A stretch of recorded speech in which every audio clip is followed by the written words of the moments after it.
All right, everyone, we're going to go over a brief overview of the mobile inspector application. Most of you at PA level, management level, project oversight, things of that nature won't really need this video, but it is helpful for the inspection staff and the folks that will be using it as a project administrator or contract support specialist, project oversight. You can't get into mobile inspector and do approvals or things of that nature. It's strictly for entering a daily work report. I do have access to an older contract that's still in there, so I'm going to go ahead and show you guys how to do it. But first and foremost, if you are an inspector working on this application, you will need permission from the OIT office. So basically you have to go through your project manager through DOT to get approval. You're going to have to give them some information about your device, and we're going to see about going through that.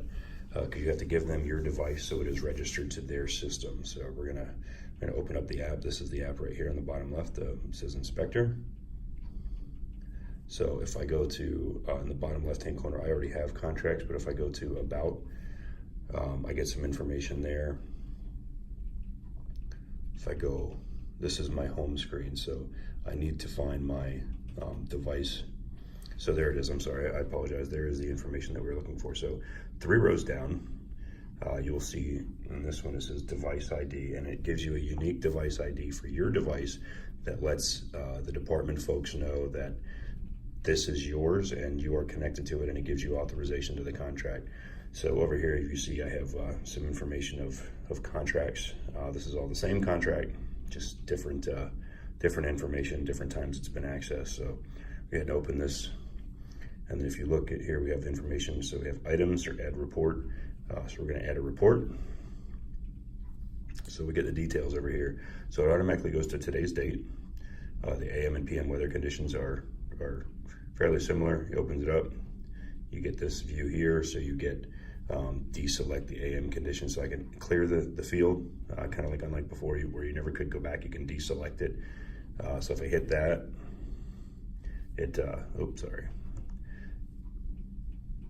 So if we hit that one, we'll go to weather. If I hit deselect, it basically just removes it. So I can go back, deselect, and now it's gone. So I hit the weather again, and we're gonna do clear, low temp, high temp, pretty self-explanatory. Low, we'll do 67, high of 92. All right, and so then we have the attachments and different things. Where you start is here with the remarks. So the remarks gives you all the columns that Site Manager used to. So now we have all of these different comment boxes. So we're gonna go to accident. And in this case, there was none reported.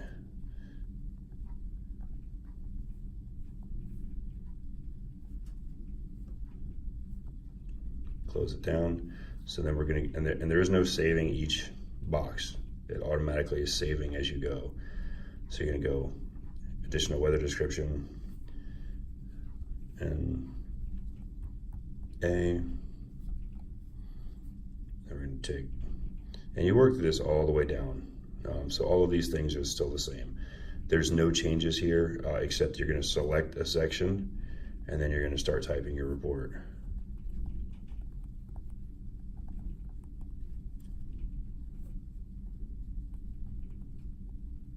So invalid character, so the inch mark is not valid.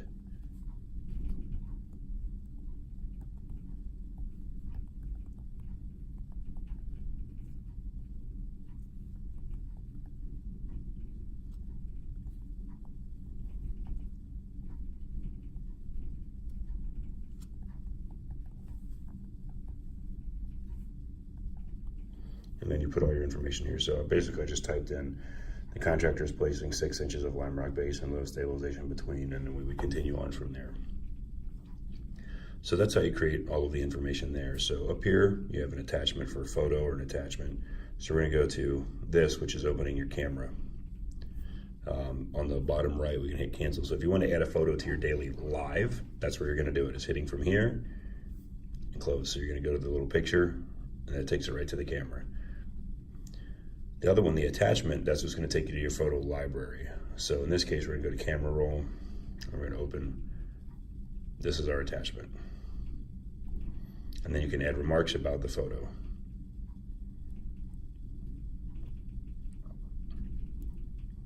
So once you are done with this and you are 100% complete, now you can trash can it. If you made mistakes and you want to redo the whole thing, you can hit the trash can. Or you're going to go up here to the upper left and hit the lock. So if you hit the lock button, it's going to lock. So lock confirmation. Once you lock the report, there will be some more formal training on this, I'm sure, later. But once you lock the report, it is posted successfully and it is given to your project administrator, project manager for approval. If they send it back to you because you didn't fill out all the boxes, kind of like I just didn't, you will not be able to edit it here. You would actually have to go into Site Manager and edit it. At least that was the most recent update to this program. So that is how you get in. We're gonna go and do a couple more things. That's in general. So that's just adding the details. So let's go back to that for a second. This one is now locked and we can't unlock it, but we can keep it off the device, but it's already on there. So we'll keep it. So we're gonna go to a different report. And we have all these different categories. So if you look down here on the bottom of the screen, there's a couple things we didn't go over. They have postings, equipment, and people. So we're gonna go to equipment. So this is what your equipment box looks like, and you're gonna have to do this for every piece of equipment on the job. So we're gonna go new equipment. So we're gonna pick the contractor. So we'll pick them, the type of construction. So you have all of the equipment listed for that contractor in the system. We'll just say they're adding a power broom. Used is yes. On site, 8 hours. Hours used was 4. Idle hours is 4. Depending on your project administrator's requirements, you can add the type of power broom it is. You can put, John Deere tractor broom, the type, Komatsu D8 dozer, whatever your requirements are, and then check. So now that's been added. You can add more. So let me go back and show that again. So we're gonna close this. So once you are back to your details here, you're gonna go to equipment. Here's your details. So up here at the top, you're gonna hit add equipment, and then you would add another. So we're just gonna go ahead and add something else real quick.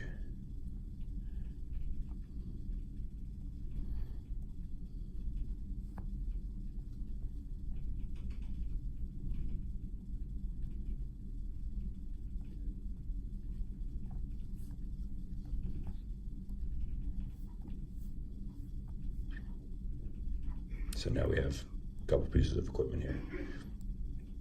So the next thing that we're gonna do is go to people. So you have personnel, agency staff, contractor staff. We're gonna go contractor staff. So we're gonna add contractor staff. Contractor, we used Hubbard before, we'll use them again.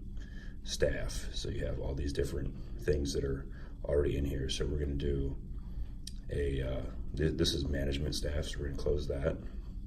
So employee. Now we don't have any employee options. And this is, again, an older system, so decision class. So this is your workers. So you have a lot of different things in here: carpenter, drywall, electrician. So we're gonna go with just laborer.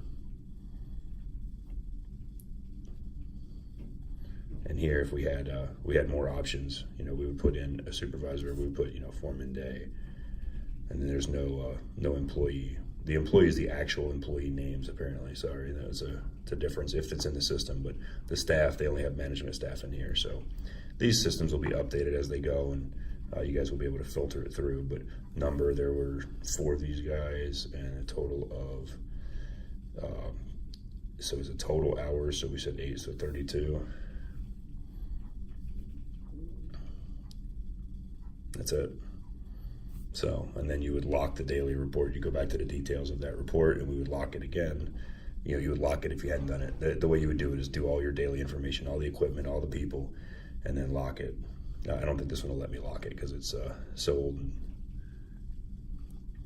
But anyway, that is Mobile Inspector. If you guys have any questions, get with your administrator, or if you have my contact info, shoot me an email. Thanks.